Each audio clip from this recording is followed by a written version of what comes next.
Good morning.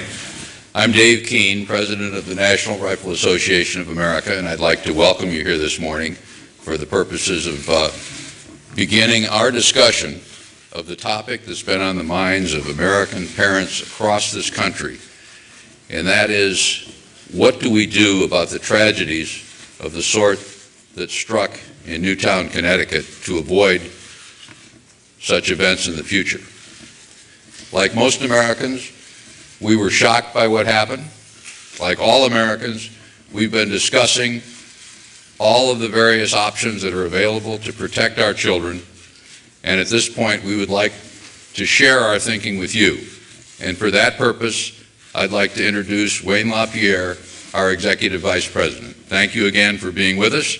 And at the end of this conference, we will not be taking questions, but next week we will be available to any of you who are interested in talking about these or other issues of interest to you, so contact us please at that point. Thank you very much. Wayne?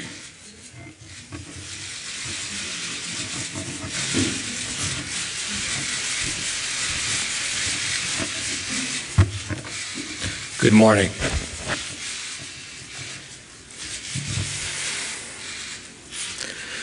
The National Rifle Association, 4 million mothers, fathers, sons and daughters, joined the nation in horror, outrage, grief, and earnest prayer for the families of Newtown, Connecticut, who have suffered such an incomprehensible loss as a result of this unspeakable crime.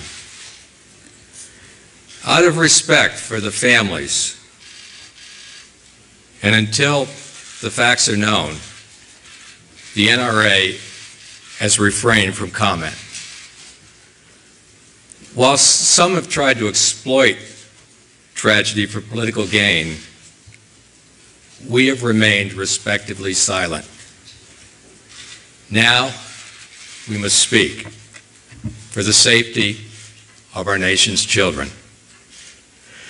Because for all the noise and anger directed at us over the past week, nobody has addressed the most important, pressing, and immediate question we face. How do we protect our children right now, starting today, in a way that we know works? The only way to answer that question is to face the truth. Politicians pass laws for gun-free school zones. They issue press releases bragging about them. They post signs advertising them. And in doing so, they tell every insane killer in America that schools are the safest place to inflict maximum mayhem with minimum risk. How have our nation's priorities gotten so far out of order? Think about it. We care about our money, so we protect our banks with armed guards.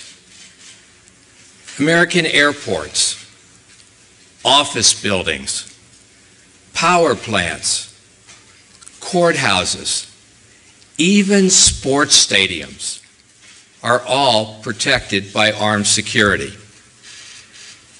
We care about our president, so we protect him with armed Secret Service agents. Members of Congress work in offices surrounded by Capitol Police officers. Yet when it comes to our most beloved, innocent, and vulnerable members of the American family, our children, we as a society leave them every day utterly defenseless.